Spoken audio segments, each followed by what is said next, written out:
the Ron and Brian Podcast. Get ready to fill your ears with the latest news, politics, current events, and whatever else we feel like talking about this week. And now, your hosts, Ron and Brian. All right. Good evening, everybody. It is Sunday night. It's 8 o'clock, and it is time for episode 263 of the Ron and Brian Podcast.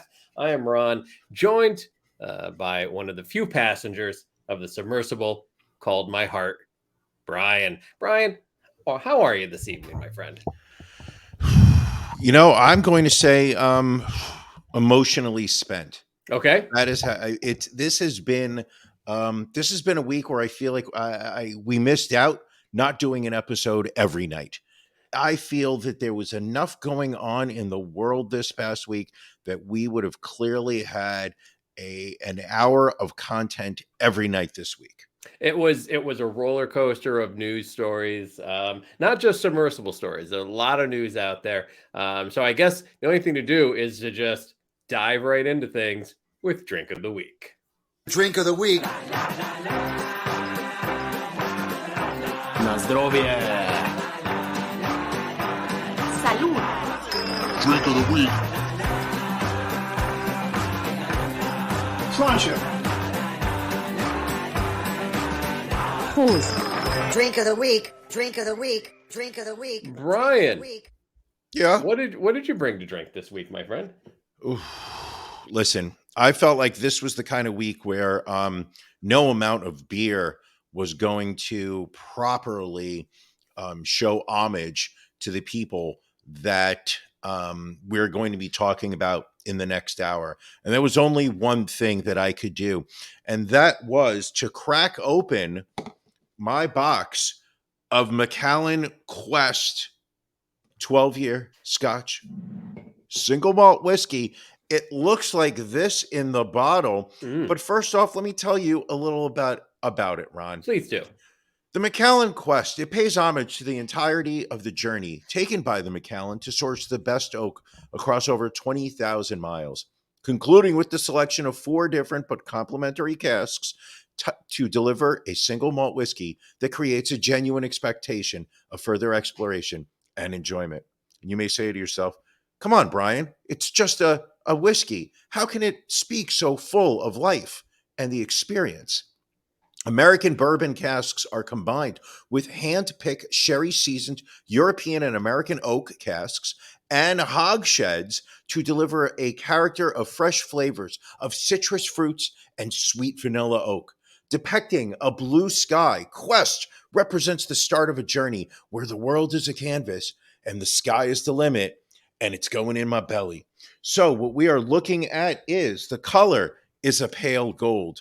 The nose, soft citrus fruits, rounded apple and lemon, vanilla sweetness, and subtle oak. The palate will be apple mixed with ginger and dried fruits, but the finish will be of great length. It will be soft, light fruit, medium sweet, coming in, packing at a 40% ABV. Wow. Why's my head shaking like Harry Carey? Hey, I don't know. Anywho, the nose is Jewish. Wow, that's really anti-Semitic, you know. I love that. Nose is Jewish. My drink of the week, the Macallan Quest. Listen, it is always something special when you break open your box. So I'm looking forward to hearing what you think of this. Oh, it's so good. Oh, it's good. I have not had I could just literally right now, right in this general area, it's just warmth. It is warmth radiating through my body. It's going to be a crazy after dark. I'm going to be slurring. Nice. I'll be breathing whiskey breath into my girlfriend's neck as I fall asleep tonight. Nice. It's going to be a beautiful world. All right. Beautiful world. Ron, Yes, sir. Ron, what are you drinking? So I went local again this week. Dug into the beer cabinet and pulled out something from our friends at Workhouse Brewing Company out of King of Prussia, Pennsylvania. We have had a few of these on Drink of the Week prior. This just happens to be their American Pilsner. And Brian, their mission, simply put, is to make sure your beer is made right. We take a no-nonsense approach to classic beer styles that are broadly appealing and consistently delicious. So clocking in at 5.2%, it's crisp, it's floral, it's spicy, it's their American Pilsner. And it's a beautiful looking beer. I mean, that's how I want my Pilsners to Ooh. look. Let's take a sip here. It's cloudy for a Pilsner. Oh, but it's so good, Brian. It's smooth, Talk to me. It's crisp. It's floral. It's crushable, extremely crushable, as we know. We like our beers that way. But good stuff, nonetheless. How many of these do you have on hand? You say that they are crushable. We've got a long night ahead of us. Allie making a reference that it is going to be a 3-hour After Dark. People, we've got After Dark. How many of these beers do you have lined up? I mean, I have many beers, Jerry, in the beer fridge. I only actually had one of the American Pilsner left, so I'll just have I'll have to switch it up. All righty. I think it's going to be a doozy. Certainly is. Up next, it's Beef of the Week.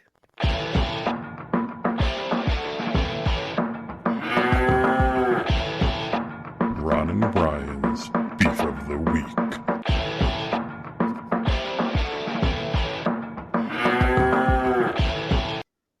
Brian, what's bothering you this week? Okay, Ron. What's bothering me? We're going to talk about when fast food does not deliver all the items that you have ordered. Okay. Is it fast food specifically, or is it a delivery system like DoorDash or? Oh, no. This is placing an order online. I'll tell the story. Sure. On Friday, my boss sat there, pulled me aside in the office and said, "Hey, I've got a great idea. We've got, some people in the office, and why don't we order lunch for the office?" Very nice gesture of him. What a great idea. Yeah. And then I immediately looked around and I realized that he was just staring at me, and which meant that he was nominating me to place this order, pick up the order, and bring back. You were voluntold to make this happen. Oh yeah. And I confirmed that with him verbally. Okay. I wasn't going to take on that responsibility without it being, verbally confirmed that this was something I was supposed to be doing.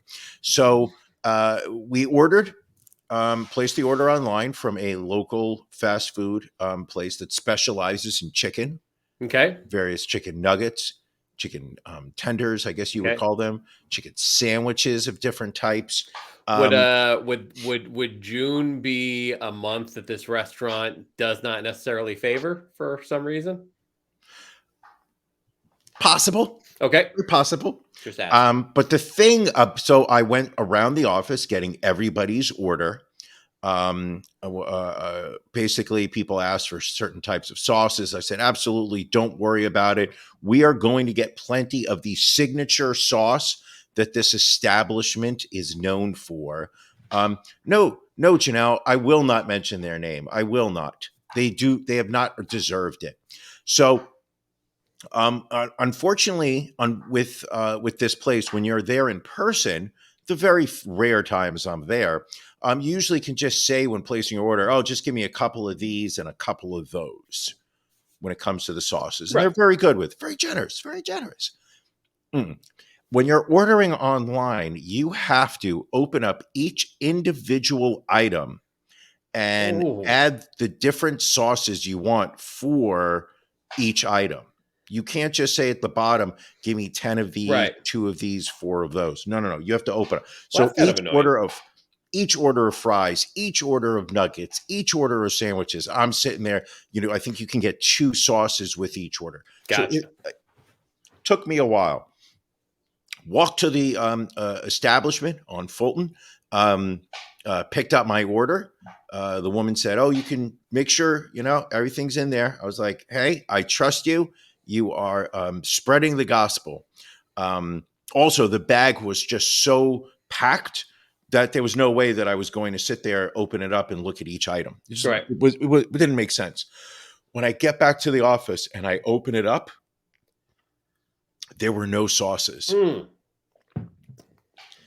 To say that I went from being popular, hey, Brian's here with lunch. He's in the conference room. Everybody go get your lunch, to we have no sauces and you'll have to eat your chicken nuggets dry because Brian didn't bring back the nuggets. Brian didn't I check took the the bag. heat. Yeah. I took the heat for that one, but it is the food establishment's responsibility to deliver the things that I ordered. They failed. That is my beef of the week. I understand. I mean, would you say that you shoulder a portion of responsibility for not checking the bag for sauces prior to departing? Okay.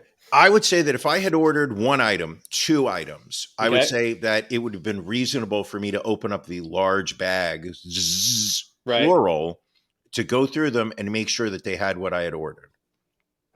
I was dealing with 3 large bags of items. It did not, it was unfeasible for me to open it up and make sure that everything was in there, including sauces. Understood. I'll give you that. And again, if you're placing that large of an order, and usually Chick-fil-A, the place potentially that you went to, their customer service. Matt, edit that out, please. Ron, start again. Let's just go Yeah. back. I'll count you in. 3, 2, 1. Thank you. Normally, that chicken restaurant that you went to, very good customer service. Agreed. You know, had I ordered from a McDonald's or a Burger King, I would have stood there as they were packing to count the items as they were going in. But this was the first and last time that they have let me down. Understandable, my friend. Understandable. It hurt. Ron, Yes. what's bugging you? It's something that has it's raised its ugly head on the show before, Brian. But my beef this week is intellectual property theft. As we all know, we are currently in the midst of Hot Podcaster Summer. Hot Podcaster Summer. This is something. Is this our 3rd year doing Hot Podcaster Summer? Hot Podcaster Summer. Well, this is 2023. I know we did in 2022. I know we did Hot Podcaster Summer. Hot Podcaster Summer. And we definitely in 2021 did Hot Podcaster Summer. Hot Podcaster Summer. And I remember the day in 2020, we were all wearing masks. There were refrigerated trucks filled with body bags, filled with forklifts bringing the bodies out. Yes, I remember all that. But it was a different time on the Ron and Brian podcast because it was our inaugural Hot Podcaster Summer. Hot Podcaster Summer. So we are again in the midst of this. And what do I receive from? I receive an email from Cameo, the website Cameo. We all love Cameo. Use Cameo. Friends of the podcast as use Cameo. And what is that email entitled? But it is entitled Hot Cameo Summer. Just a cheap ripoff of Hot Podcaster Summer. Hot Podcaster Summer. So we have had our legal team send over a cease and desist. We are still waiting to hear back, but it's tiresome to see our content continuously stolen and used in other mediums. Brian, question: did we use our in-house counsel, William Esquire, to he recused himself because of how big a fan he is of Hot Podcaster Summer. Hot Podcaster Summer. So he felt that there might be a conflict of interest. So was that letter written by our in-house legal team of Matt Beaker, Esquire? So Matt found somebody who he said had a legal background. So we'll see how effective that was. It wasn't Troy McClure by any chance, was it? It was Lionel Hutz, I believe. That's it. Wrong Simpsons reference, Brian. I'm very disappointed. I'm lucky that I remembered it. All right. Well, let's obviously everybody is talking about, well, they're talking about the Brian stickers, which went out to our Patreon folks. Brian stickers are currently sold out, people. That is how popular they were. So we are working on another order. I have also received word from one of my manufacturers that another piece of test merch has been mailed out to me. So hopefully I will have it in time for next week's show. Very excited about this. But we obviously wanted to talk about the entire Titan sub situation that unfolded over the past week. We talked about it. We broadcasted last Monday night, and we talked about it. And Brian, I don't know about you, but I've learned a lot over the last week. I've learned about water density. I've learned about GPS. I've learned about tensile strength and compressive strength. I've shockingly learned that Blink 182 apparently still tours. But I think the biggest thing that I have learned is the bulk of the population hates billionaires. I believe, yeah. I if I can tag on top of what you just said, Of course, please. the thing for me about this past week was the true crowning ascension of TikTok as the social media pioneer. Right. In terms of real time, not just memes, not just entertainment, humor. First off, it is really a great place of dark humor where you are not seeing the same types of humor that you're getting on Instagram this past week, Facebook. Facebook is still offering me content of people going out for dinner. Whereas when I click on TikTok, it literally is people laughing about how the orcas were able to feed themselves Five Guys this week without having to eat any hamburgers.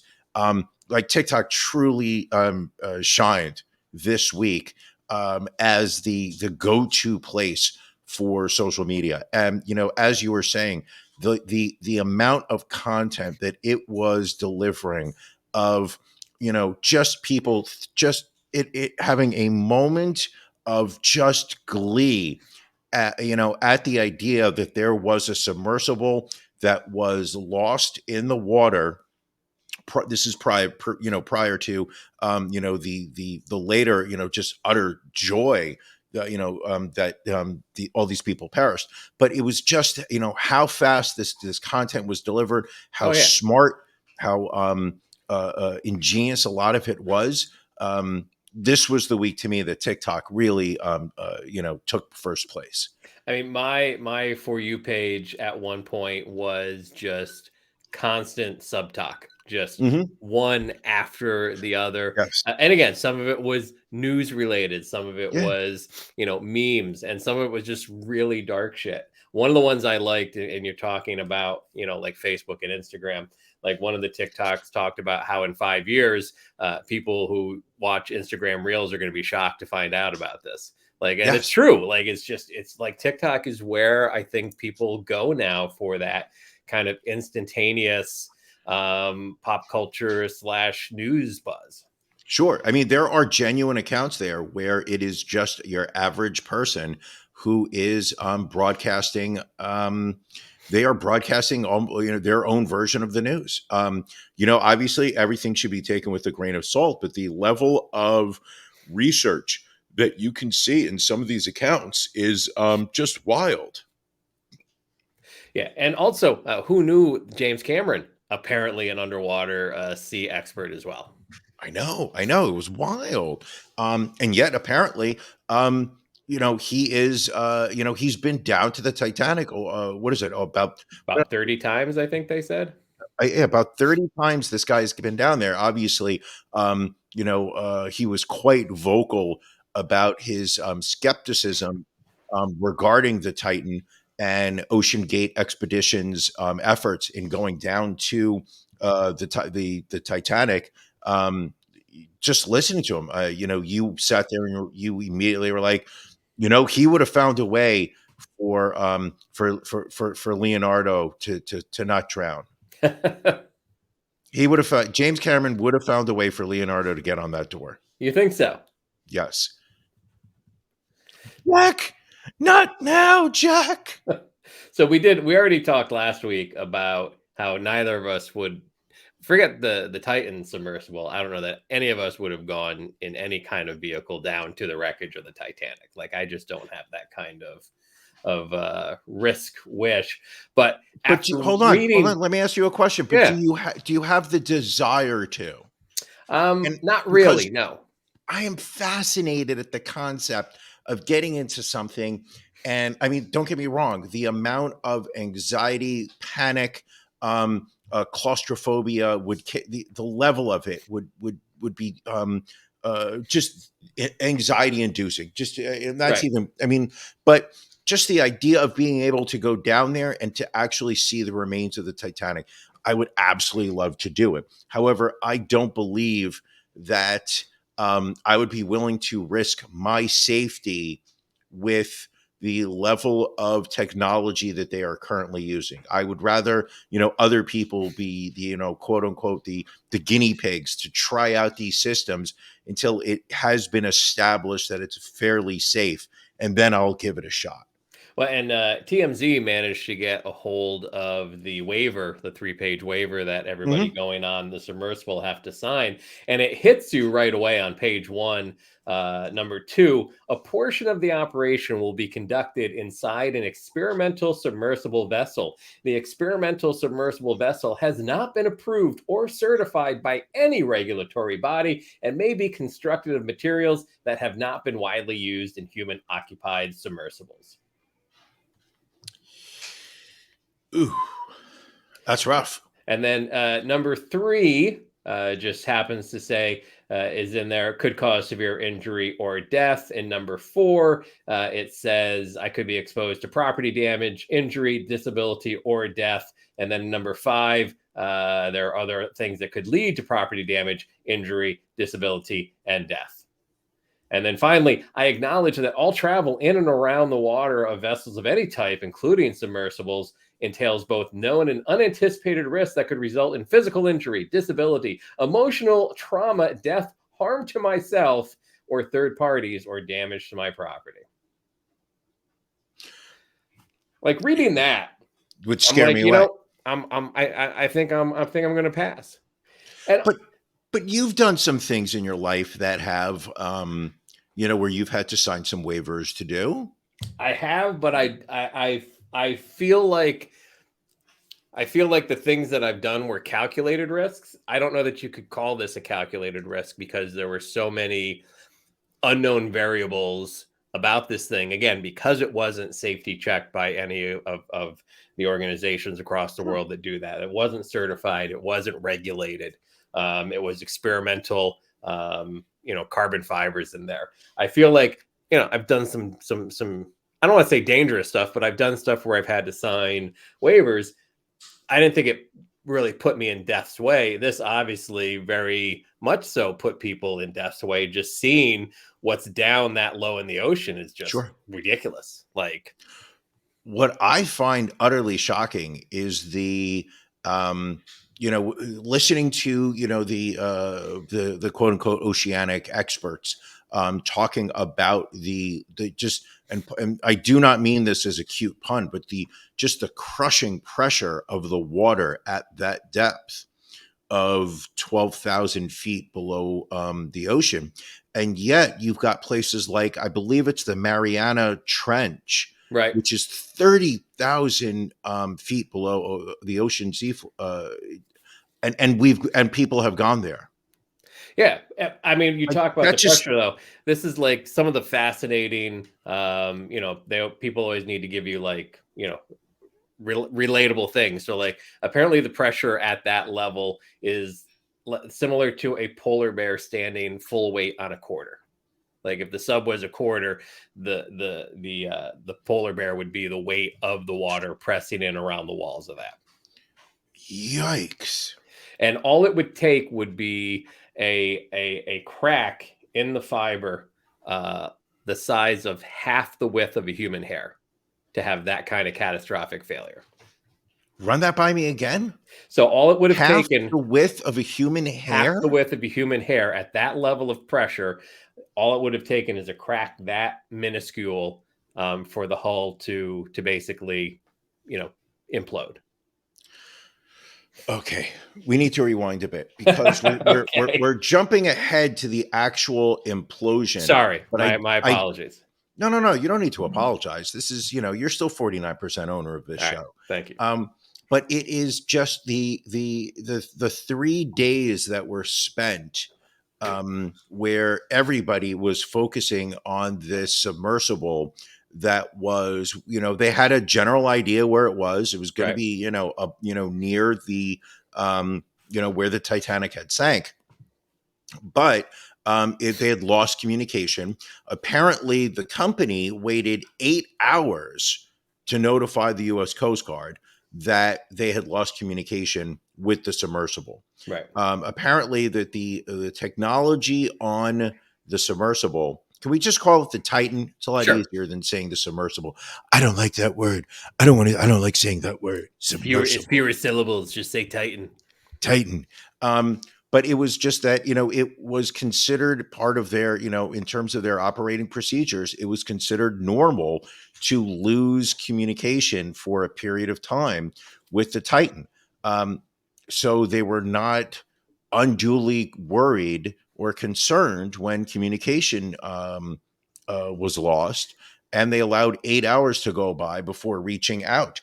By that time, apparently, rescue efforts were immediately launched by the U.S., by Canada. I want to say Britain also could. Very They're possible.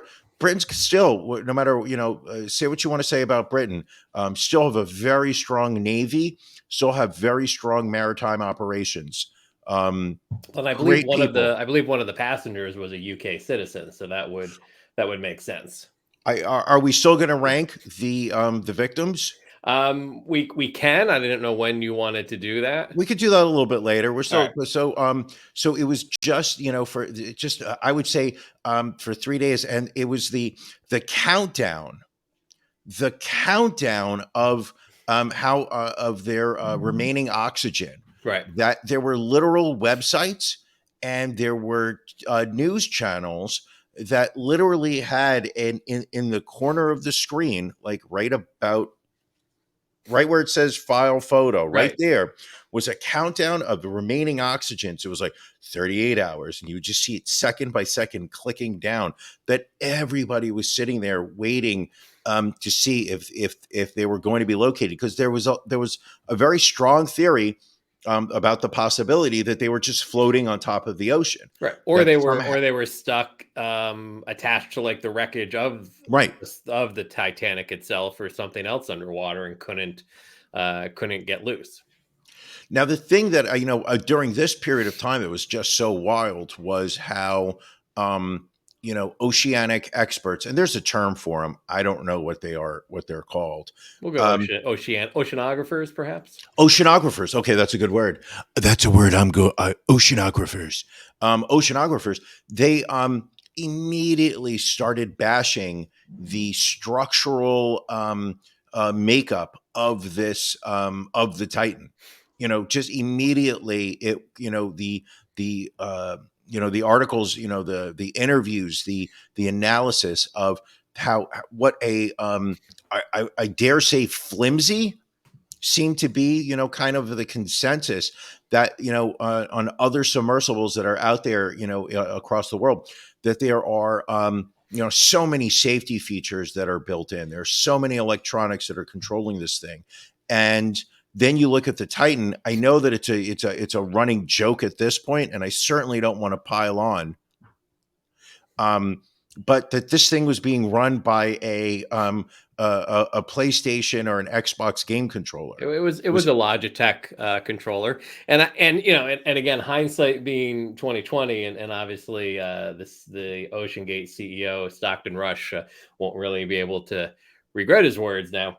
But he basically during an interview last year said, we can get some off the shelf stuff, like their ballast was discarded construction piping, and they Right. used, they went to Campers World and bought some things, and they ordered the Logitech controller. But the hull, Brian, the hull they worked on with what NASA and University of Washington and all that, and like I believe he that's also where said Boeing. that's Yes. where all the technology went into. And also was the beauty of the makeup of it was that the entry into the Titan was through a small hole that each person had to climb through, Right. but it was held together by about 17 screws that were then bolted in, Right. that were literally like Home Depot strength. Not to knock Home Depot strength, but if I'm going 13,000 feet under, in the water, I want some heavy duty stuff making sure this thing is sealed. Right. And so apparently there were, and now I consider myself a bit of a submersible hull expert, Brian. So You are. it appears that there were two big challenges with what they had designed here. First off, apparently, if you look at a number of other submersibles that go to depths of this level, you will see that they are usually round. They are usually circular in shape because it is easier to control the compression of the entire unit when it's a circle like that. Like I guess the force is equal all around of it.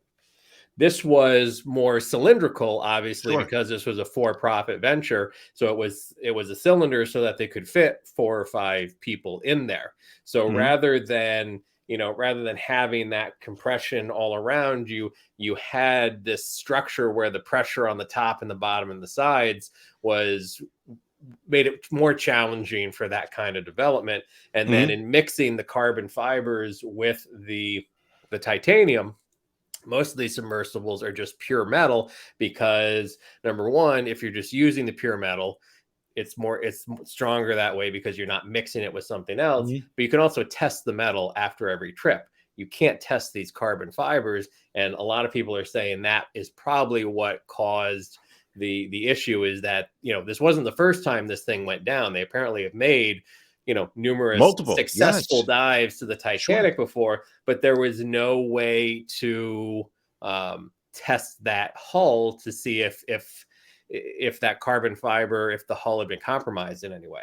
And as we said, with it only taking a minuscule crack, you would never be able to really tell that. They and even James Cameron talking about it, like, the problem with that is that you can't test it to see if it has degraded. You can test steel. There are ways you can test steel to see if the composite of it has degraded to the point where it's no longer safe. With what they did, it may have been lighter. It may have been what they considered stronger, but it also had the issue of getting weaker each time it was used. Mm-hmm. It's just wild to me.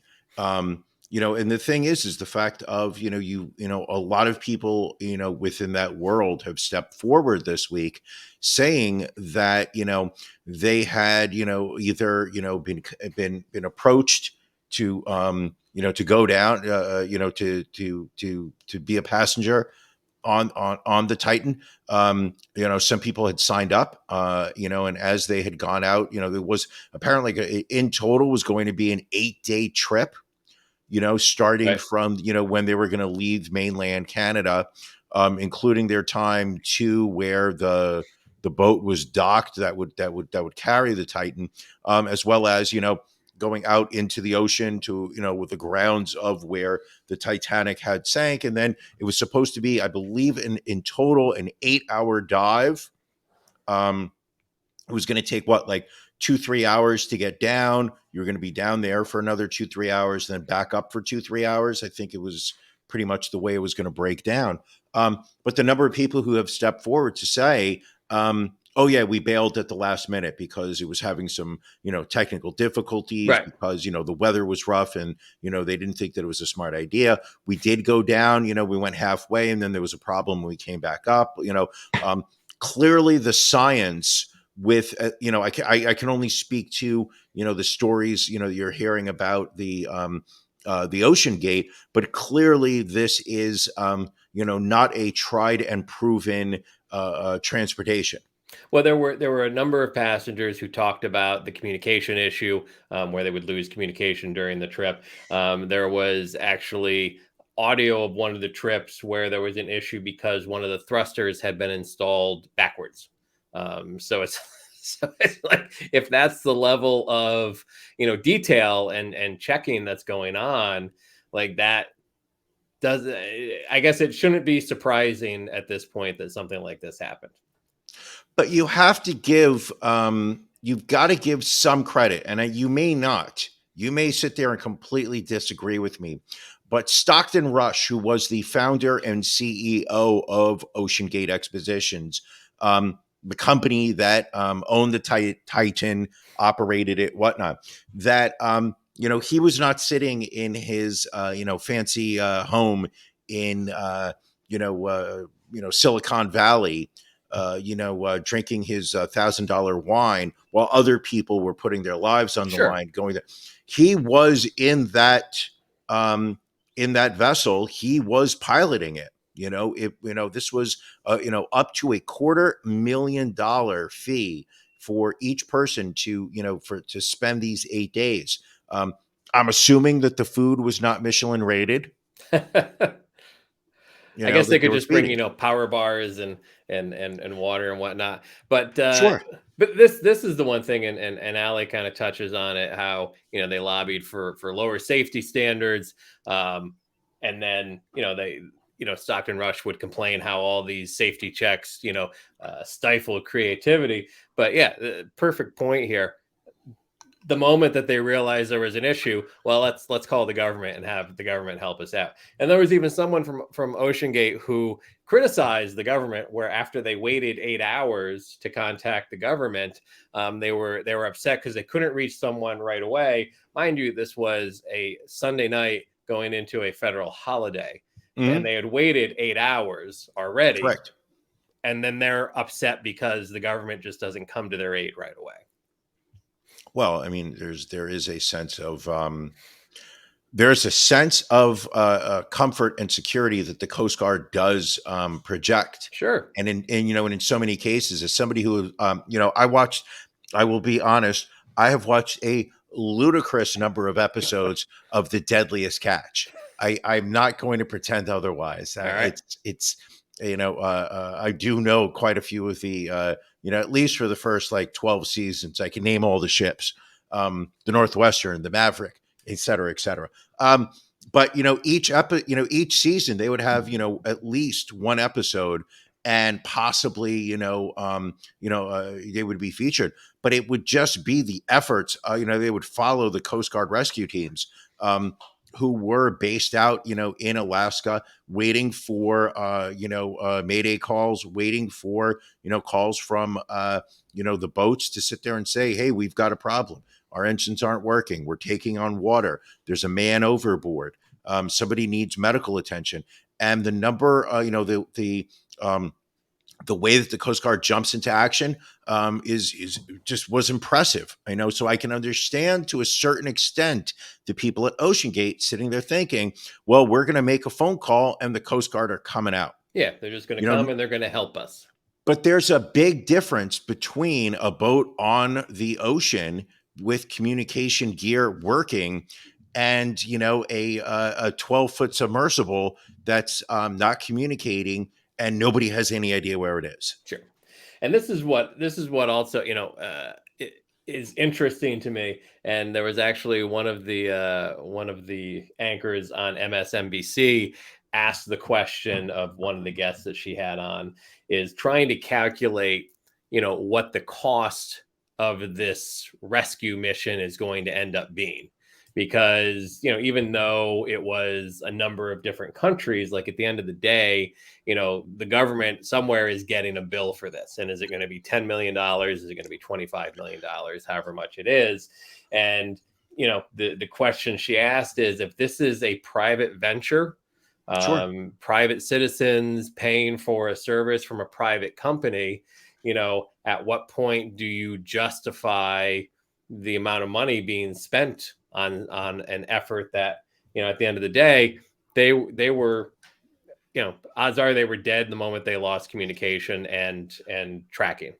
They knew the risks, Ron. They all Sure. signed that waiver. They Oh knew no, I'm not even exactly how talking about experimental it that. was. I'm like, what else could we have used that? Let's say it's $20 million.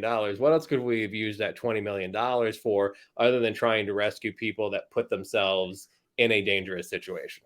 Do you know how many missiles we could have sent over to the Ukraine? A ton of them, Brian. Do you know that $20 million we could have used as a tax savings to Amazon to open up a new distribution warehouse That's what I'm in saying, Brian. It could Arkansas? have gone that 20 million could have trickled down to the top 1%, which would have Correct. eventually ended up creating jobs. 100%. We could have given used that $20 million and given a tax break to SpaceX, for them to build a new launching facility in Texas. Just said to them, hey, don't pay taxes on that plot of land that you just bought. Here's $20 million. Like, there's so many better things we could have used with it. Right. Now, as we mentioned earlier, we didn't see a lot of sympathy from the general public. I mean, and again, I have not seen the online community unite around things like they did this. Like, I would have to go So back glorious. I'd have to go back So to like glorious. Harambe. Like, I think when Harambe was killed, everybody rallied around Harambe. I think these billionaires are the anti-Harambe. Sure. Because everyone really just kind of rallied around their suffering and death. What it was Chris over here says the memes from this are outstanding. Oh, without a doubt. It was such a week of unification where you realize how many other people feel exactly the same way as you in terms of the class. I don't want to say the class war, because there certainly is not a class war going on. And if there is, it's being won by the rich. But the number of average Americans who took just the opportunity to ride the wave of exhilaration, laughing at the expense of five, we'll call them millionaires. You got, it costs on average $250,000 to go down. So these are not poor people. Right. Just knowing that these people, there were jokes about, what was going to happen if somebody had to fart. As these people were counting down their 96 hours of oxygen, did anybody decide that they wanted to, masturbate one last time before they died? What happened if somebody had to take a dump? Apparently many questions. Many questions. The bathroom facilities on the Titan apparently was just a plastic bag, and that you would a little curtain that you pull aside. Oh my goodness. Okay, but now let's fast forward to, I believe, was it Friday or Thursday when the debris field was discovered? It was Thursday. Okay, so Thursday morning was when the oxygen was going to expire. Right. So the countdown. Everybody wakes up. Everyone wakes up on Thursday morning. Not everybody. Some people like to sleep late on until about 8:45. Sure. However, I'm up at like 5:45, ready to sit there, drink my coffee, watch some TV, and then you've got we're all sitting there at 7:00. Everybody's just like, whoops, guess the oxygen's out. They're all dead. And then to learn that they have discovered debris field, that there has been the discovery by, you mentioned the rescue effort, the different vessels that were in the water in that area looking to see if they could locate this vessel, that they were able to find, I guess it was three main pieces, which was the front cone, the back piece, and then there was, kind of the that center cylinder that you mentioned earlier, that they found all three pieces. I felt rather suspiciously quickly.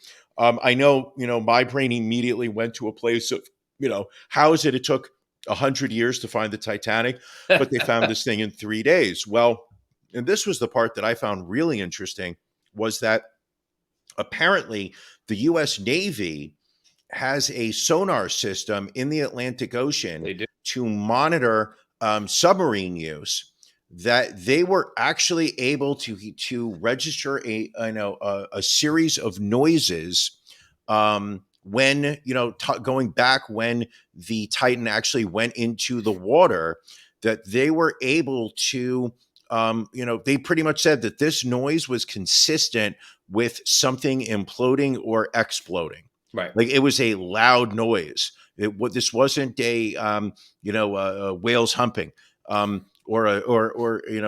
quote Hunt for Red October, this was not a seismic anomaly. No. However, they kept their mouth shut for the 3 days while the rest of the world was sitting there trying to, think about these poor people, losing air. Apparently, the Navy was like, "Oh yeah, they're dead. They're pretty sure gone. they're dead."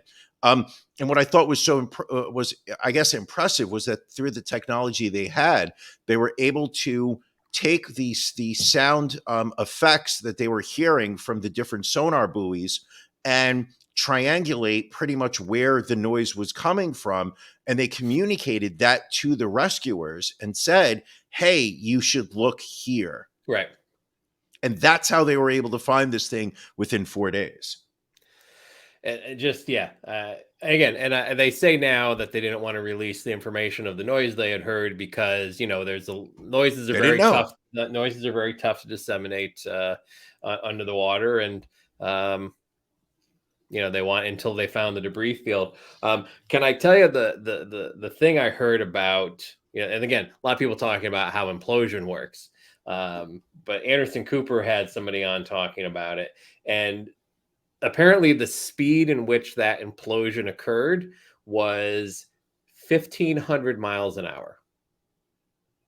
Jesus. Like, it happened in such in a fraction of a second. Sure. That the only good thing you can say is they never knew what happened, because your brain cannot register the speed in which this would have happened to them.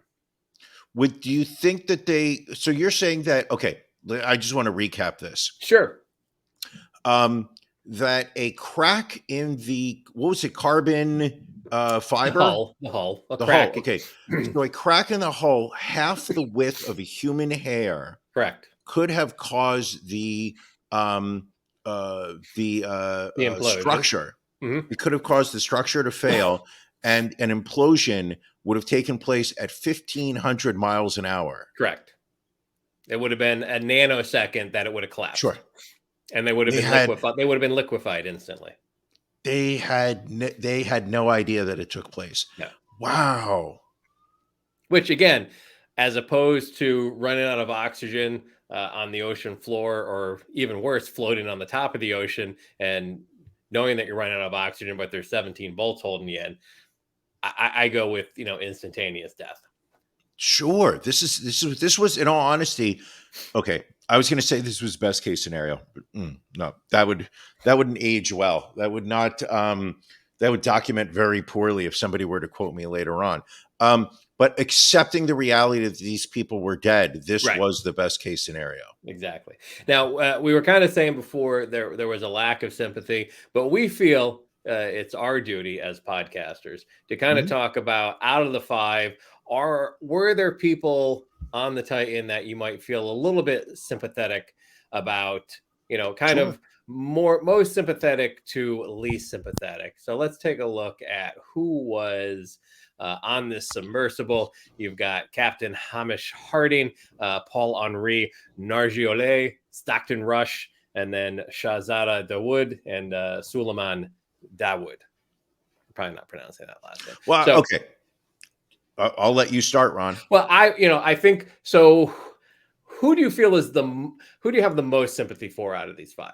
I think, and this seems to be a universal approach, is that the most sympathy is going to Suleiman Dawood. Without a doubt. The 19-year-old son, who apparently was terrified to go on this thing, but just went because his dad was apparently such a Titanic fan.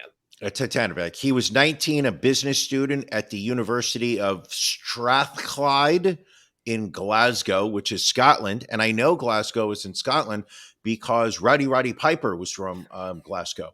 So that's how I know that he was, that we were talking about it. He had to be the most sympathetic. Apparently his aunt said that he had communicated to her that he was nervous about going on the trip with his father, based on how experimental it was, but because it was Father's Day weekend. Yep. He really wanted to spend it with his father, so therefore that's why he went along.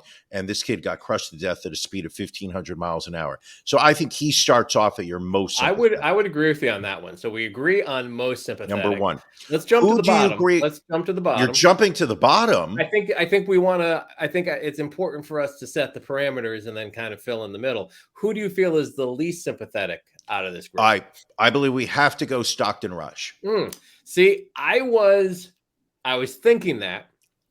I almost was going to put Stockton. I'm going with Shahzada Dawood. And here's why. Number one, I think Stockton Rush honestly believed the work he was doing was good work. Like, I don't feel he, not that makes any difference, but I don't think he was being devious about things. But Shahzada. No, hold on, and I'm going to disagree with you. You're more than he was allowed cutting to. corners. He was cutting corners in every way, shape, and form.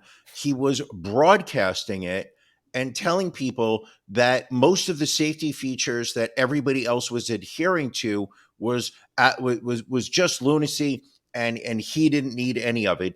And then he went out and he brought these 4 other people into the ocean with him on his experimental vehicle. But here's the thing.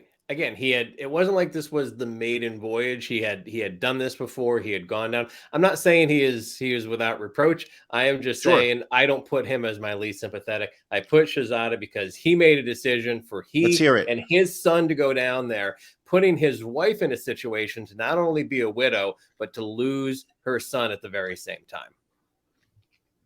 Are you kidding me? Nope. I'm not kidding. Ron, he gave her the greatest gift known to mankind, which is the inheritance.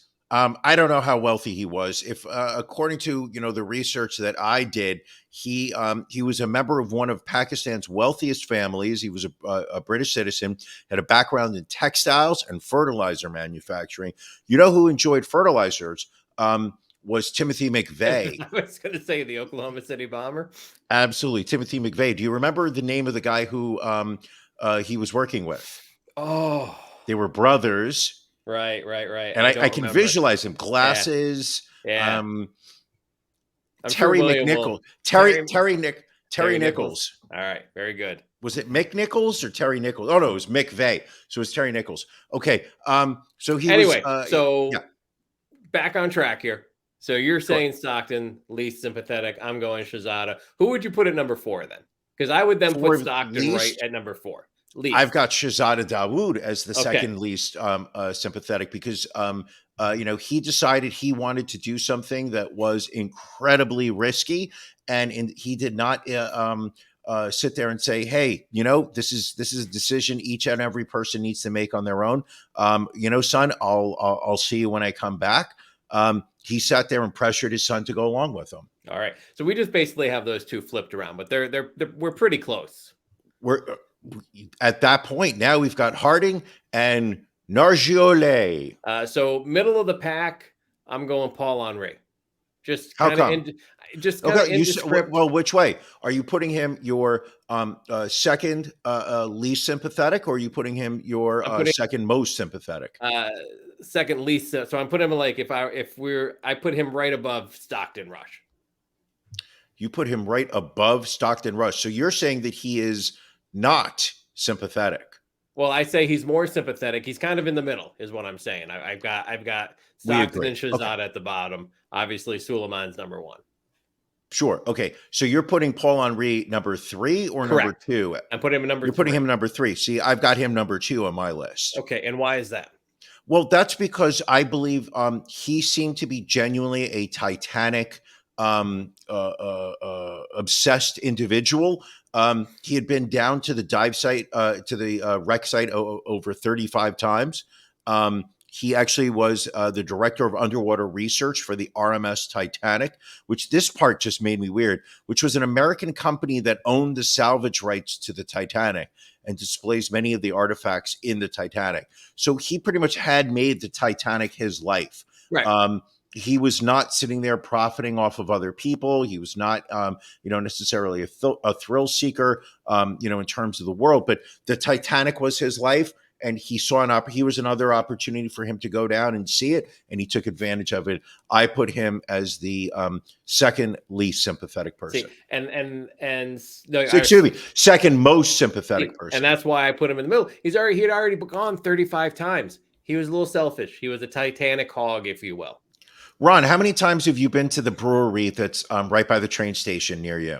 A number of times. Okay, you're being selfish. You're being selfish every time you go there. You're being selfish every time you go there because you just let somebody else sit at the bar. So that means I'm putting Captain Hamish Harding as the second most sympathetic, right below Suleiman. You're putting him in the middle.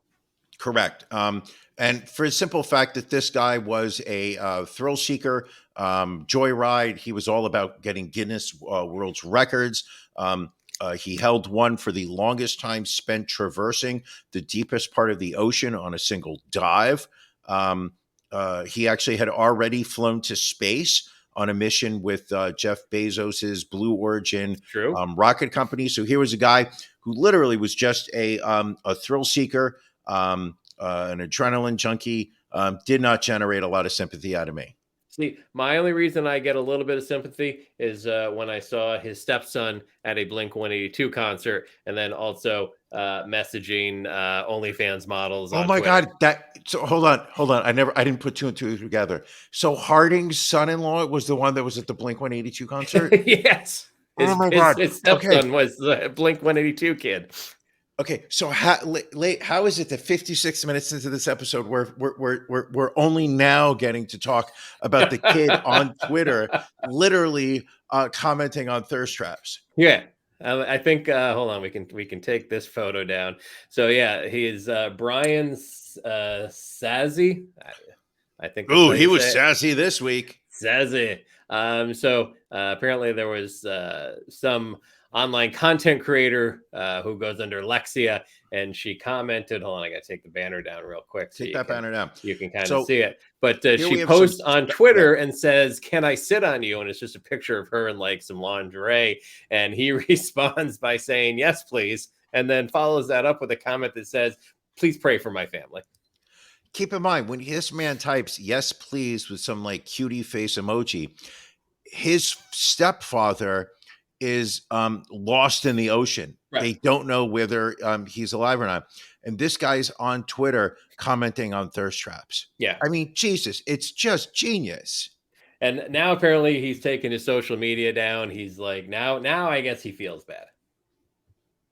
Well, he took it down because he was just publicly humiliated. Prior to this post where he said, "Yes, please," he shared a photo that was taken of him outside of a Blink-182 concert where he was standing near the merch tent for some reason with a sign saying, it's a tough time for my family, but they would have wanted me to go to this concert. Now, that also then led to another interesting line of conversation online as to what concerts would be acceptable to have to attend if a family member was, missing and possibly presumed dead. Listen, the day that my dad died, I canceled on a concert. I was supposed to go to a concert that afternoon, and I could have gone and said, "Listen, he's not going to wake up. He won't know that I'm going to the concert." And visited him after, gone to the concert. But no, this was a legitimate line. I did the right thing, Ron. This was a line of conversation people were having, like, all right, Taylor Swift, all right, you'd have to go to that concert. Like, no one was like, hey, you got to go to a Blink-182 concert. I think people agreed, like, Taylor Swift, Beyonce, maybe Bruce Springsteen, like that level concert, it would be okay to go to if you had tickets and your stepfather was lost in the ocean. But if you are a pop punk fan and Blink-182 was your favorite band, which my understanding is the case with this guy, they broke up 20 years ago or 15 or where the fuck it was. Nobody cares. Well, obviously this guy cares. So what am I rambling on for? And now suddenly they're playing San Diego or wherever he lives. This is a big deal for him. Well, I feel he'd be able to get Blink 182 tickets at any city that they're performing in. And Sure. B, if you're the stepson of a billionaire, you probably can hop on a plane and go to their next tour date, and especially now you've probably got a windfall coming in because stepdad is under the ocean somewhere. Well, I mean, based on the 1,500 mile per hour speed that carbon fiber is just being, crushed together, I'm going to say that his father's really nowhere. That's the crazy, and also the temperature change. Apparently, like it gets as hot as the surface of the sun because of how fast that implosion happens. So even anything was left was probably just burned up at that point too. But they found the pieces. I mean, meaning any human remains, carbon based, any carbon any based. human remains. Yeah. Well, I did give a lot of credit to the Coast Guard representative that was in charge of the press conference because he had such a great line in the when they were announcing that they had found the debris. And some news reporter sat there and said, what is the likelihood of us finding some, the remains of the passengers? And he said something about along the lines of, this was a catastrophic event, and the water is not very forgiving, in terms of the conditions down there. Right. And they tried to ask a question, the same question, just slightly different, and he answered it exactly the same way, which was just, I thought it was a very proper way to say, shut the fuck up without having to use those exact words. Right.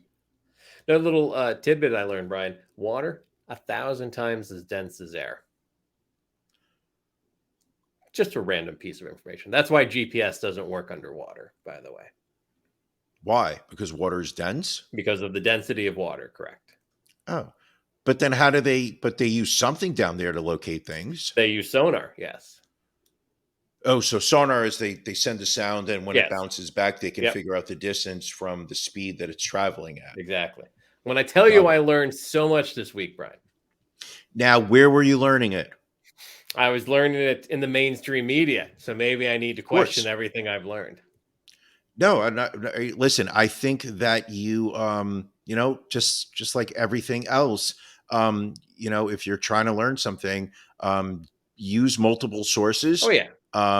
Be skeptical of certain things, but understand that there are genuine experts on things. A oceanographer is going to know a lot more about, the bottom of the ocean than my UPS driver. I'm still going to listen to the UPS driver. Sure. But, I think one of the things that we've lost in America is the understanding that there are experts on things, and that when they speak, they speak from a place of knowledge and not just from a place of emotion. Well, we've really done a deep, I'm not going to say a deep dive. We've really gone into this story a lot. We didn't even get a chance, and Ali touched on this here about the insurgency or civil war in Russia that seems to already have played out. It's over. It literally was 12 hours, and it was an exciting 12 hours, people. Yesterday, the head of the Wagner Group, which was the paid mercenaries that Putin has been using as his personal army throughout the world, turned on the Russian military, sent their troops from Ukraine, from the front lines, turned them around and started driving into Russia. Were able to take over two main towns, two main territories. We're not only receiving no resistance from the Russian military or the Russian police or whatnot, but actually seem to be being embraced by the Russian population. And then out of nowhere, keep in mind, this thing had me enthralled yesterday morning in front of the television. And they were apparently rolling up towards Moscow at one point. They were 200 kilometers outside of Moscow. Out of a 12, my understanding was that it was like they were 800 kilometers when they started, and they got to about 200 when suddenly they announced that they were going to stop. Ali made a comment earlier about, why aren't we talking more about this? I think there's a lot more that's going to be coming out. I still think it has not been fully revealed or discussed as to why Prigozhin would suddenly announce that he's no longer angry at the Russian military. He has accepted exile to Belarus. This is a man who is a billionaire who was a nickname. He literally had $1 billion catering contract with the Russian government. He then went on to lead his own private army that was being funded by the Russian government. And then suddenly, within 24 hours, he accepts that he's basically going to give all of this up and go into hiding in Belarus. A lot of this just there's just too much that we don't know about to really be able to speak from a position of knowledge. So I think Ron and I, we kind of said there's really not much to talk about. I mean, it was an enthralling day. I hope that in the next week more comes out as to why he stopped. I mean, he has been quite vocal over the past, weeks about the lack of support that he is receiving from the Russian military, the lack of arms he's receiving, the lack of other supplies, food, whatnot. For they put the Wagner Group, on the front lines. They were probably having the most success in the Ukrainian war that Russia was experiencing. And, he really had, sat there and become quite vocal about the failure of the Russian military. And then he said that he had been attacked by the Russian military. And that's when he launched, this march into Russia.